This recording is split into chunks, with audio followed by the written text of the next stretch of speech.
Hey Taurus, how y'all doing? Welcome. We are going to be taking a look at your October through November, your Mabon through Samhain seasonal general reading here. Just a quick note, in the Northern Hemisphere, we are going to be looking at the time from the autumnal equinox on September 22nd, which we just experienced, through October and November. So we'll be covering both of those seasons. But regardless of whether you're in the Northern Hemisphere where I am, or even if you're in the Southern Hemisphere, the messages are the same. It's just two sides of the same coin. So you can take whatever comes through here and contextualize it based on where you are in the world. If you are welcoming the return of the darkness like we are in the North, or welcoming the return of the light in the South, again, they're just counterpoints on the wheel and hold a lot of the same similar messaging, just through a slightly different colored lens. So with that being said, let's talk about your meditation. Interesting. I saw like a huge water slide. It looked like a waterfall. It was so insane and big, but it was like that steep. Where it was like, usually a slide is like, this was like, and so I saw you guys going down this waterfall slide. And then I saw this owl, this beautiful white owl, like you have that came up here actually. This snowy owl kind of soar above. And then I saw this owl fly up and up and up through the sky until it was almost above the clouds on the top of this mountain. And I saw that there was a small little house, like a little cabin, like a type of monastery even.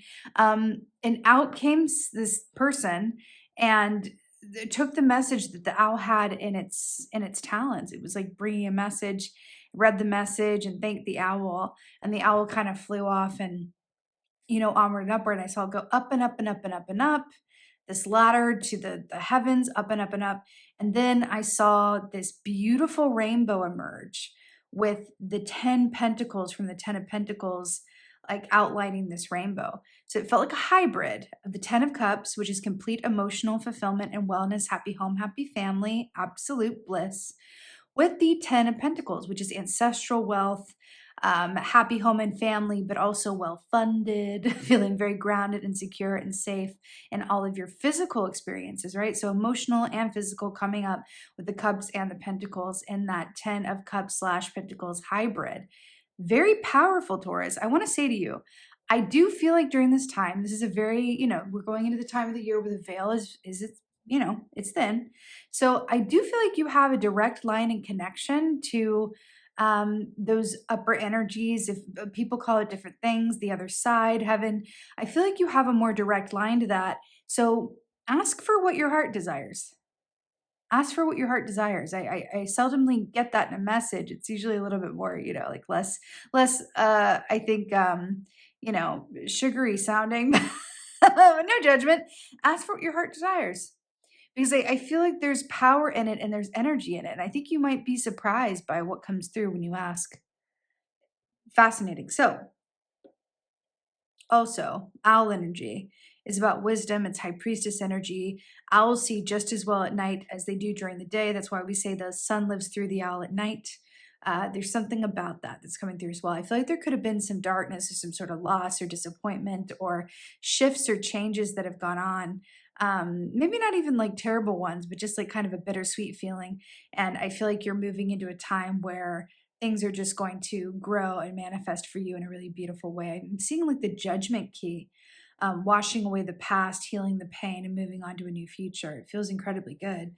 So the animal energy for this time for you is the lion, which is so stunning. It's fire energy. So he relates to the King of Wands. Remember, the wands they rule the realm of the soul.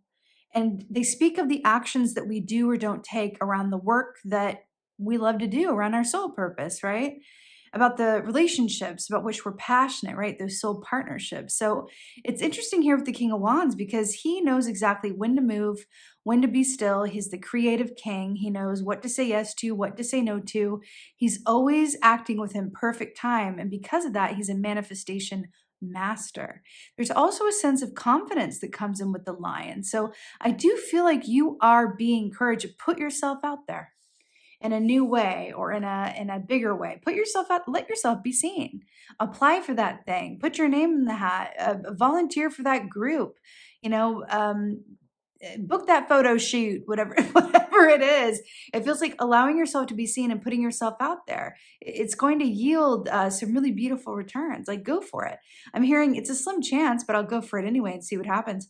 Just see what happens when you do that. It just feels incredibly positive. So you got a lot of doubles here, by the way, a lot going on. So you're coming through as the Hanged Man and the Seven of Cups. So Seven of Cups is an interesting one because it speaks of dreams deferred, right? A certain analysis paralysis that comes and we go, man, I wonder what would have happened had I seen that through. I wonder what would have happened had I, taken a slightly different path. That's Seven of Cups. And we have the moon and the sun here as well. Echoing, look, it kind of looks like a mountain where the owl was flying, right? That message, right? That messenger. Definitely meditate during this time. Please do. Please, fall in line with the season. Even if you're in the south, you're going towards Beltane anyway, which is the other, Samhain and Beltane are counterpoints on the wheel. So that is when the veil is most thin, around October 31st, the weeks leading up to that. And then May 1st, which I'm remembering right now, is in your birthday season. So there's good energy around that as well. So with the Seven of Cups, it's what could have been. And with the Hanged Man, it's like you're taking some time out to flip your perspective and really ask those questions from a place of curiosity and non-judgment. What could have been? Okay, but what could be? What could be if I did something different? What could be if I applied for that loan? What could be if I put myself out there? What could be if I got that certificate? What could it be if I sent that message? What could it be? Like, what could be? What could be? I mean, I feel like ask and you shall receive. Ooh, I just got shivers. Ask and you shall receive. That's what this feels like. That's what it feels like. Now, in your place of challenge, you got Queen of Wands in reverse. So Queen of Wands / Mother of Wands. This is an interesting one because she's the Queen of Confidence. You've got the King and Queen here, right? She's the Queen of Confidence. She knows her worth. She's incredibly creative. She is the mother. She's the mother of the home and hearth. She is a family lady.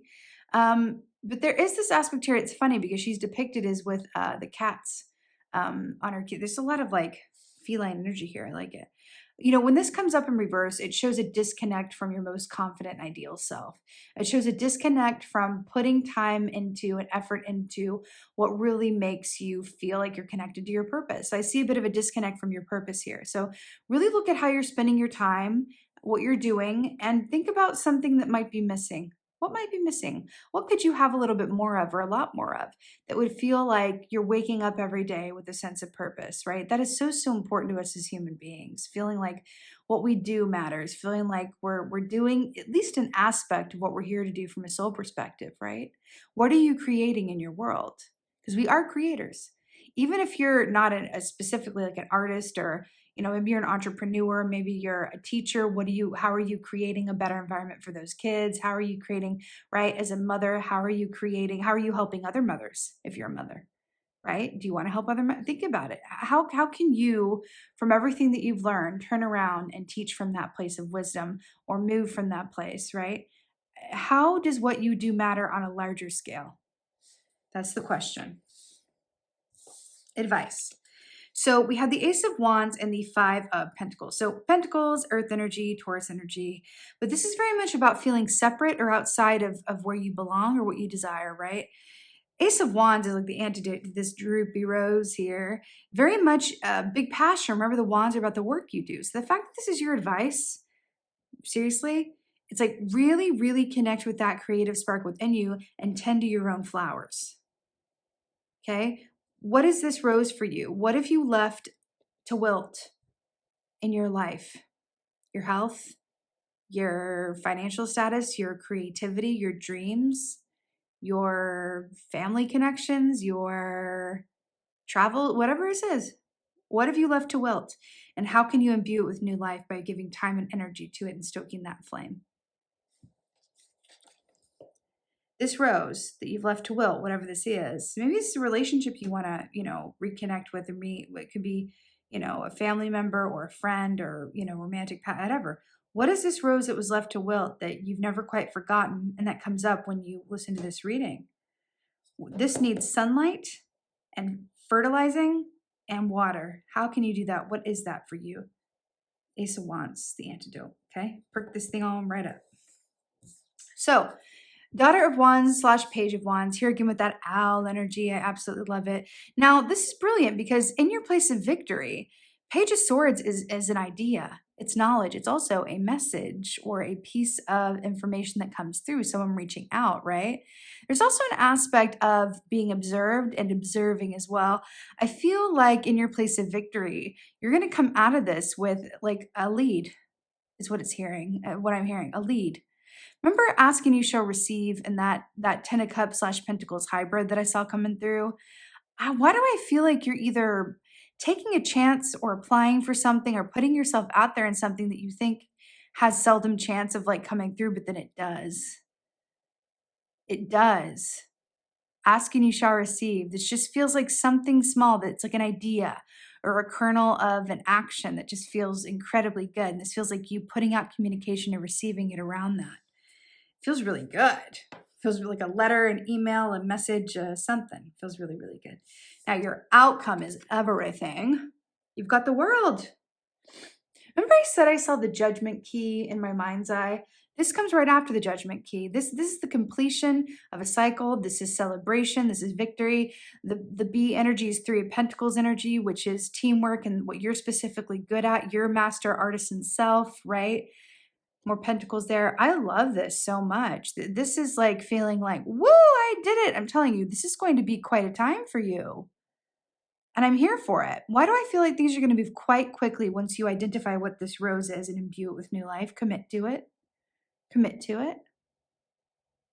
Asking you shall receive. And this is the last in the major arcanas. Major arcanas denote destined or fated events. If you see minors, you can change those if you want. But majors, it's definitely happening. There's nothing you can do about it. So this is definitely going to be your outcome.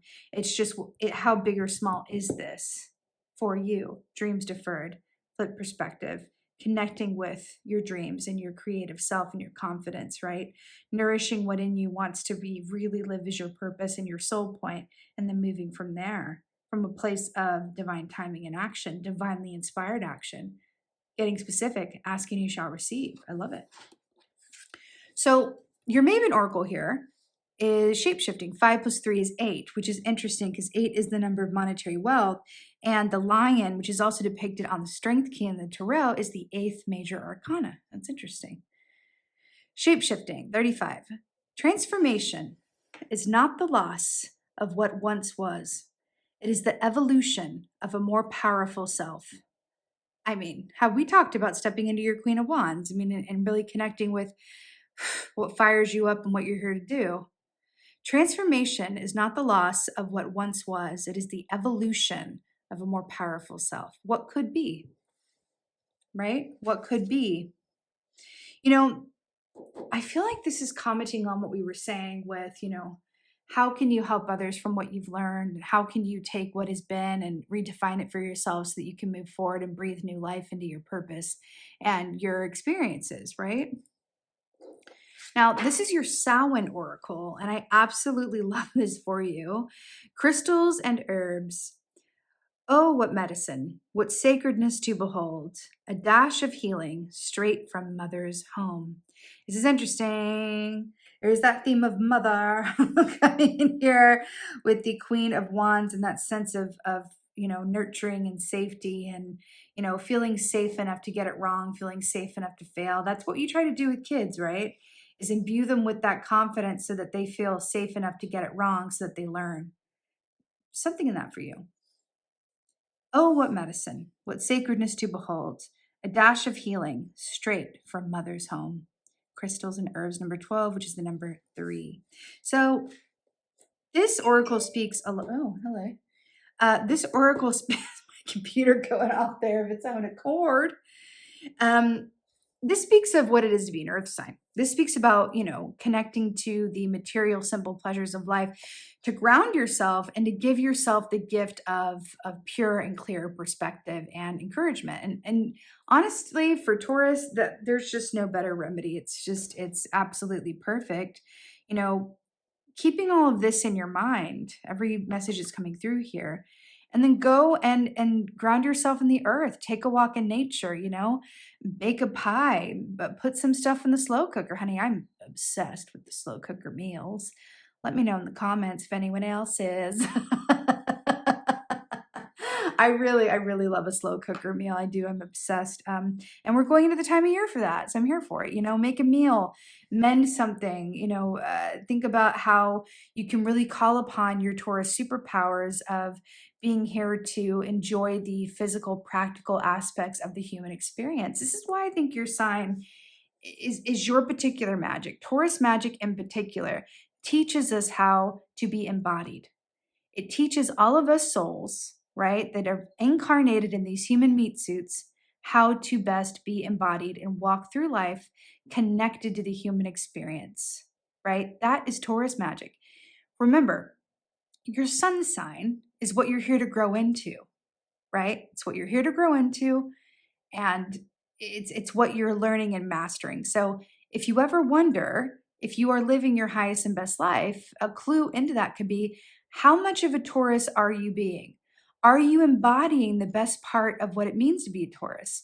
Now, part of that is a connection to, wealth and stability as well, being a bull. Bulls are, good Lord, known for their virility. They're known for their strength. They're known for their steadfastness. They're powerful, beautiful, formidable animals. Yeah, you're a fixed sign, right? So there's some of that, beautiful stubbornness and liking things to go a certain way. But again, what kind of Taurus are you being? How much are you living in that aspect of you? That's always a really good way to check in around that, right?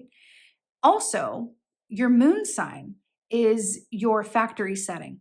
So it's who you are inherently with no work at all, no self-reflection, no therapy, no nothing. It's just factory setting who you are. So you can also during this time kind of compare the two. This is the time for that, with the shape shifting and the crystals and herbs, and the season that we're going into with Mabon and Samhain, which is going, okay, here's my factory setting. If my factory setting is, a Pisces, and I feel things very deeply, and I sometimes am overwhelmed by my emotions, and I allow myself to be swayed easily and don't necessarily stand in my own power. That's my factory setting. That's the shadow side of it, of course. Pisces are wonderful in other ways. But my Taurus is about confidence and standing strong and grounding into the earth. How can I, if I'm a bit much in my moon in a shadowy way, how can I allow Taurus energy to inspire me to a place of greater groundedness? How can I be the best Taurus that I can be? Is what's coming through here. I just feel like that's going to be incredibly helpful for a group of you. Look into your moon sign. If you don't know what it is, it's a quick Google. And you can find that out based on your birth information. I feel like it's going to be, as we welcome in the darkness, the moon, our moon sign, represents how our shadow speaks. It's the form that our shadow takes. So knowing that and understanding that is going to greatly help you just in life, but it's also going to help you contextualize what is keeping you from manifesting the life that you are here to manifest. Okay? And how you can even expand upon it. If you've manifested, how can you expand upon it, right? Because if you're here, if you're living, there's still more to do. You haven't reached the peak yet, and that's how it goes. So really beautiful, Taurus. With that being said, I would so appreciate if you could like this video, if you could share, if you could subscribe, all of those good things. I would so appreciate that. I also would love to hear from you guys in the comments, because that is really my favorite part of this whole gig. Is I respond to every single one of the comments. I love hearing from you. I would love to know, what do you see in this reading? What stands out to you, right? Because you're the Taurus collective. You know better, right? Look at this stuff and go, oh, okay, see this. And let's co-create this reading. Let's co-create this reading. Let me know in the comments what you see, and talk to your fellow bullfolk and Taurus people, and really come together. Let me know what your moon signs are in the comment as well, and connect with each other. It's a beautiful thing. It's a beautiful community we have here, and I encourage you to lean into it and embrace it. It's really, really stunning. So lastly, with that being said, you may have seen the teaser at the beginning of this video. I have some very exciting news coming up for you very, very soon here in Samhain season. I'm excited to share it. It's something that I've been talking about for a little bit, a little vaguely, something that I've created for you, Yes, you. It is my love letter to you. It's something that is going to hopefully be of great use to you. So please stay tuned. Sign up for my newsletter on my website, which is in the description box, ladycrow.net, to get first news and get all of the good tea on that. So newsletter is also coming out soon. You don't want to miss that, October's newsletter. So with that being said, thank you again for being here, beautiful Taurus. And most of all, and as always, just thank you for being you, and be well. Until next time.